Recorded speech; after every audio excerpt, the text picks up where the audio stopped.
It's the Cooking Queen. Assalamu alaikum guys. Ki zo in nuna miki wani gashin kaza da duk wanda kika yi ma gashin nan zai tashi kansa. Kin gani da ne wannan gashin kaza? To kujera umara aka biya min. Dan haka kila ke idan kika yi sai dai ki tafi hajiya ta. Dan haka ki tabbatar kin gwada.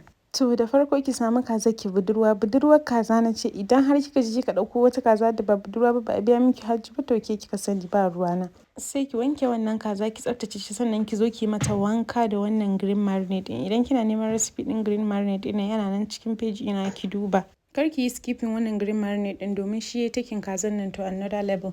So sai ki zo ki kawo spices ɗinki da seasoning ɗinki ki saka sai ki shashafa ko ina ki tabbatar kin yi ma kazan nan taki wanka ko ina da ko ina ya ji.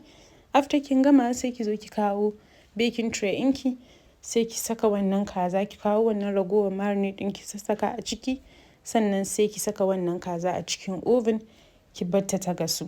So bayan kaza ki tana gasuwa sai mu zo mu haɗa sauce ɗinmu. A cikin pan ki saka mai sannan sai ki zo ki kawo tomato paste sai ki saka ki soya shi har ya cire tsamin shi.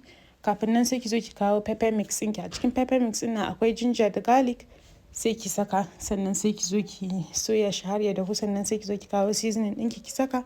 So bayan kin saka seasoning ɗinki sai ki zo ki kawo albasa ki saka sannan sai ki mixing ɗin shi. After kin gama by this time wannan kazan namu ya fara gasuwa sai ki zo ki ciro shi daga oven sai ki zo ki shashafa mishi wannan sauce ɗin.